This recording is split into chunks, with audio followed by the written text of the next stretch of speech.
Hey guys, welcome to episode number 5 of Friday Favorites. I wanted to take a second because you may or may not have noticed that last week I did not do an episode of Friday Favorites. Quite frankly, it's because I didn't like anything and I don't really want to come on here unless I am giving you something good. Plus, everyone I'm sure was Black Friday shopping and probably wouldn't have paid attention anyways. Today I do have 3 great homes. I'm focusing on properties in Rye that are under $1 million and do not require flood insurance. A little side note here, if you are purchasing a property that falls within a particular flood zone and you're financing that property, getting a mortgage, you will most likely be required by the bank to have a flood insurance policy. If you are paying cash for a house, there really is no one who's going to require that you have a flood insurance policy. It'll really be at your own discretion. And you can visit the FEMA website if you would like to see whether or not a house falls within a particular flood zone, or reach out to an insurance agent. As a reminder, if you do not want to listen to all of these stories, just click the link in my bio, click Friday Favorites, and you will be taken to my public collection where you can review all of the information about the properties I will talk about today. All right, let's get started. Visit my profile, click my link in profile, then click Friday Favorites. Now you will be taken to my public collection. Here are all the properties that I just talked about. If you click the comment button, you can see what my thoughts are for each property.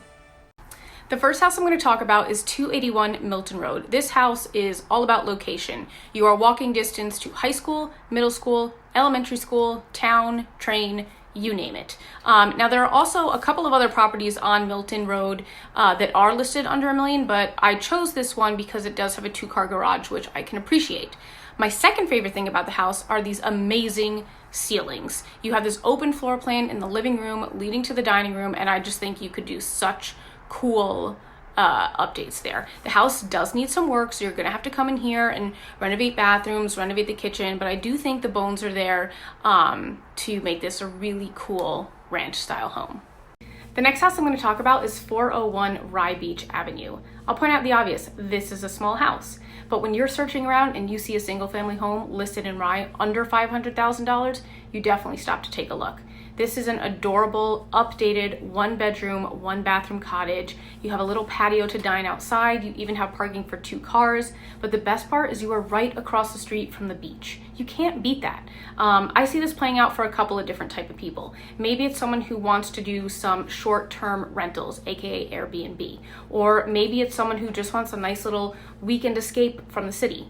Or finally, maybe it's someone who doesn't need more space. They're in a studio in Manhattan right now, and they just want to get out and get some fresh air. The last house I'm going to talk about is 76 Glen Oaks Drive. I absolutely adore this neighborhood. It's one of those places where you drive down the side streets and all the basketball hoops are turned out into the street.